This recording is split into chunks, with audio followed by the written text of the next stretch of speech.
Hello students, welcome back to our channel. Intermediate 2020కి సంబంధించి ఏదైతే ఏపీలో కావచ్చు, తెలంగాణ కావచ్చు అన్నమాట. ఆల్రెడీ కొన్ని ఎగ్జామ్స్ అయితే కంప్లీట్ చేయడం జరిగింది ఏపీలో. అదేవిధంగా నిన్న మనం చూసుకున్నట్టయితే ఇంటర్మీడియట్ ఫస్ట్ ఇయర్ సంబంధించి తెలంగాణలో తెలుగు ఎగ్జామ్ అయితే కంప్లీట్ చేయడం జరిగింది అనమాట.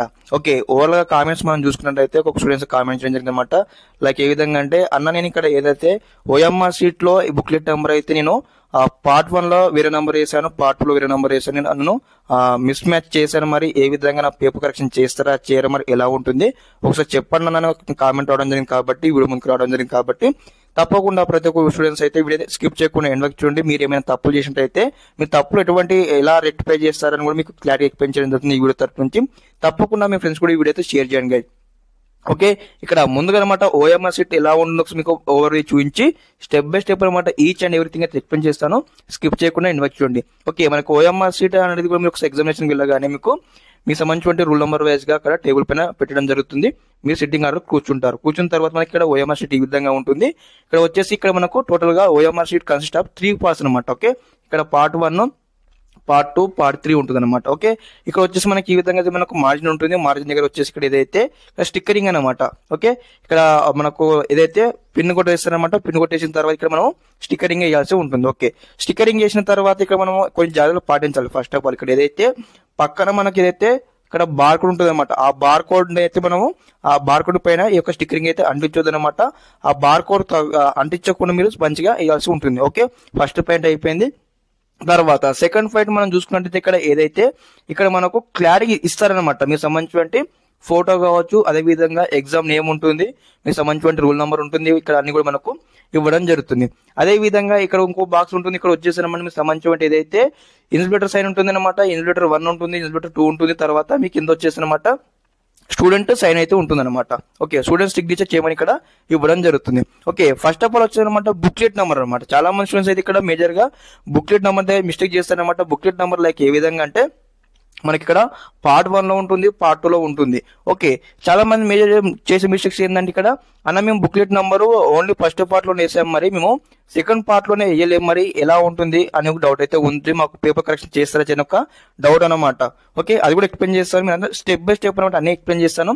స్కిప్ చేయకుండా ఇన్వైట్ చూడండి అనమాట. ఓకే, ఇక్కడ ఫస్ట్ ఆఫ్ ఆల్ అనమాట ఇక్కడ ఏదైతే మీకు సంబంధించిన ఓఎంఆర్ సీట్ లో ఇక్కడ ఎవరైతే ఇన్స్పెక్టర్ సైన్ చేయలేదన్న మాకు డైరెక్ట్ మేమే సైన్ చేసాము. ఇన్స్పెక్టర్ మా బుక్లెట్ తీసుకున్నారు, మరి ఇన్స్పెక్టర్ సైన్ చేయకపోతే మరి వాలిడేషన్ చేస్తారా చేయడం డౌట్ ఉందన్నమాట. ఇక్కడ ఒకసారి మీకు సంబంధించిన ఎగ్జామినేషన్ పూర్తి అయిపోయిన తర్వాత మీ రూమ్ లో ఎంత మంది ఉంటారో అంతమంది అన్ని బండిల్స్ అనేటివి కూడా ఒక దగ్గర గ్యాదర్ చేసి ఆఫీస్ రూమ్ లో వెళ్ళిన తర్వాత స్టెప్ బై స్టెప్ అన్నమాట కరెక్షన్ చేసేటువంటి ఆఫీసర్ కి పంపించడానికి అయితే బండి సిద్ధం చేయడం జరుగుతుంది. అప్పుడు ఏమేమి వెరిఫై చేస్తారు మనకు సంబంధించినటువంటి ఈ యొక్క ఆన్సర్ బుక్లెట్ ఈ యొక్క ఓఎంఆర్ సీట్లు అంటే మీకు సంబంధించిన రూమ్ నెంబర్ వేసారా వేయలేదా. ఓకే, వేయకపోతే ఈ స్టూడెంట్ ఏ రూమ్ అని ఇక్కడ చెక్అవుట్ చేసి, అంటే మీ రూమ్ నుంచి కొన్ని బండిల్స్ ఉంటాయి కదా, ఆ బండిల్స్ ప్రకారం మీకు సంబంధించిన ఇక్కడ రూమ్ నెంబర్ అయితే ఇన్స్పెక్టర్ వారే మళ్ళీ తెలియకుండా వేయడం జరుగుతుంది. ఓకే, అదే విధంగా క్లియర్ అయిపోయింది కదా. పాయింట్ వచ్చేసి సెకండ్ పాయింట్ అనమాట. అన్నమాని మాకు ఇక్కడ ఇన్స్పెక్టర్ సైన్ చేయలేదు, మరి ఎలా అంటే మీకు సంబంధించిన ఇన్స్పెక్టర్ సైన్ చేయకపోతే ఒకసారి మీకు సంబంధించిన బుక్లెట్ కరెక్షన్ కి సబ్మిట్ చేసే ముందనమాట ఇక్కడ ఇన్స్పెక్టర్ అయితే సైన్ చేయడం జరుగుతుంది.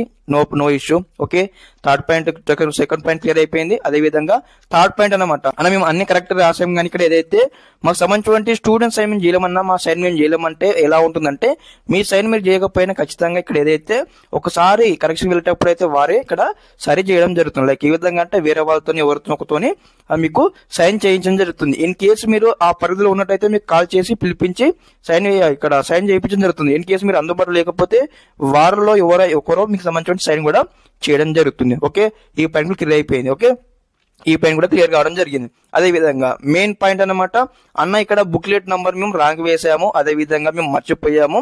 ఇక్కడ పార్ట్ 1 లో వేసి మేము మర్చిపోయాము, పార్ట్ 2 లో వేసి మేము మర్చిపోయాము, రాంగ్ వేసామని ఇక్కడ చాలా డౌట్స్ అనమాట. ఇప్పుడు ఎక్స్ప్లెయిన్ చేస్తాను. ఇక్కడ ఏదైతే ఫర్ ఎగ్జాంపుల్ ఇక్కడ పార్ట్ 1 లో మీరు ఇక్కడ బుక్లెట్ నంబర్ ఒక నంబర్ వేశారు, అదే విధంగా పార్ట్ 2 లో ఒక నంబర్ వేశారనమాట. అప్పుడు ఏమవుతుంది అంటే ఇక్కడ మనకు లైక్ ఏ విధంగా అంటే కరెక్షన్ కి వెళ్లే ముందు అనమాట మీకు సంబంధించిన ఇక్కడ పార్ట్ 1 ఉంటుంది కదా, పార్ట్ 1 సంబంధించిన పేపర్ అయితే టియర్ అనమాట చిన్ చేయడం జరుగుతుంది. ఎందుకు చిన్ చేస్తారంటే కరెక్షన్ కి వెళ్ళేటప్పుడు మీకు సంబంధించిన డీటెయిల్స్ కానీ మీకు సంబంధించిన ముఖ చిత్రాలు కనిపించదు కాబట్టి, మీకు సంబంధించిన ఎటువంటి ఇన్ఫర్మేషన్ ఉండదు కాబట్టి ఫస్ట్ పార్ట్ చిన్ చేస్తారనమాట. మనకు సెకండ్ పార్ట్ చూసి మనకైతే వాల్యుయేషన్ చేయడం జరుగుతుంది. ఓకే, ఇక్కడ లైక్ ఏ విధంగా వాల్యుయేషన్ చేస్తారు, మీకు బార్ కోడ్ ఉంటుంది, బార్ కోడ్ స్కాన్ చేసి ఒకసారి మార్క్స్ వచ్చిన తర్వాత ఎంటరింగ్ చేయడం జరుగుతుంది. ఓకే అన్న, మరి ఇక్కడ మేము పార్ట్ 1 లో పార్ట్ 2 లో మేము ఇక్కడ నంబర్ వేయలేము, ఇక్కడ booklet number answer booklet number వేయలేమంటే ఇక్కడ నేను చెప్పాను కదా, ఒకసారి సబ్మిషన్ చేసేటప్పుడు వారే ఇక్కడ అవన్నీ కూడా కరెక్షన్ అయితే చేసుకోవడం జరుగుతుంది అనమాట. ఓకే అదే విధంగా మెయిన్ మేజర్ మిస్టేక్ అనమాట, అన్న మా పేపర్ ఇక్కడ ఏదైతే ఓఎంఆర్ షీట్ ఉంది కదా, ఇక్కడ మాది చినిగిపోయింది అంటే వ్యాలిడేషన్ చేస్తే డౌట్ అనమాట. చినిగిపోతే వ్యాలిడేషన్ చేస్తారు, కానీ అది పేపర్ ఎక్కడ చినిగిపోయింది, ఇక్కడ మనకి ఏదైతే ఇక్కడ పార్ట్ 1 పార్ట్ 2 పార్ట్ 3 ఉంటాయి కదా, ఇక్కడ మనకి ఏదైతే ఆల్రెడీ ఇక్కడ మనకు సీజర్ సింబల్ ఉంటుంది అనమాట. ఇక్కడ వచ్చేసి మనకు సీజర్ సింబల్ ఉంటుంది, ఇక్కడ ఆల్రెడీ కట్ చేయి ఉంటుంది, అక్కడ చినిగిపోతే నో ప్రాబ్లం అనమాట. ఓకే ఇన్ కేస్ ఇక్కడ చినిగిపోతే మనకు మేబీ ప్రాబ్లం అవ్వచ్చు. ఓకే వాళ్ళైతే రీసాల్వ్ చేసుకోవడానికి అయితే ట్రై చేస్తారు, ఎందుకంటే ప్రతి ఒక్క విద్యార్థి ఎటువంటి చిన్న మిస్టేక్ చేసినా ఒక పేపర్ పోయిందంటే వాళ్ళు ఓవరాల్ గా వాళ్ళ యొక్క ఎగ్జామ్ పోతుందనే ఉద్దేశంతో ప్రతి ఒక్క ఇన్విటర్ అనమాట స్టూడెంట్ కి ఫేవర్ గానే ఇవన్నీ కూడా అన్ని చెక్అవుట్ చేసి అయితే కరెక్షన్ కి అయితే పంపించడం జరుగుతుంది. ఓకే ఇక్కడ మీ బుక్లెట్ నెంబర్ ఒక దాంట్లో రాంగ్ చేసిన వాళ్ళైతే ఏదో ఒక విధంగా సరి చేసుకునే ప్రయత్నం అయితే చేయడం జరుగుతుంది. ఓకే గైస్, స్టూడెంట్స్ ఇంకోటి ఒకటి ఏంటంటే, అన్నయ్య మేము ఇక్కడ అంత రాసాం కానీ ఇక్కడ ఏదైతే లాస్ట్ రిటర్న్ పేజ్ నెంబర్ వేయలేము, మరి ఇక్కడ ఏ విధంగా ఉంటుందంటే లాస్ట్ రిటర్న్ పేజ్ నెంబర్ వేయకపోయినా వారైతే ఇన్విటర్ వారైతే సరి చేసి పంపించడం జరుగుతుంది అనమాట. ఓవరాల్ గా ఏంటంటే మీకు సంబంధించి అంటే మేజర్ గా చిన్న మిస్టేక్ చేసినట్టయితే ఇక్కడ ఇన్విటర్ అయితే ఇక్కడ టోటల్ గా వెరిఫై చేసి అన్ని కరెక్ట్ సిద్ధంగా చేసిన తర్వాతనే కరెక్షన్ కి అయితే పంపించడం జరుగుతుంది అనమాట. ఓకే ఇదన్నమాట ఇన్ఫర్మేషన్. ఈ వీడియో తరఫు నుంచి తప్పకుండా ఈ వీడియో అందరూ షేర్ చేయండి. ఖచ్చితంగా మీకు ఈ వీడియో యూస్ఫుల్ అని భావిస్తా ఉన్నాను. ఈ వీడియో చూసిన తర్వాత మీకు ఎలా అనిపించింది కామెంట్ లో కామెంట్ చేయండి. Thanks for watching this video. జై హింద్.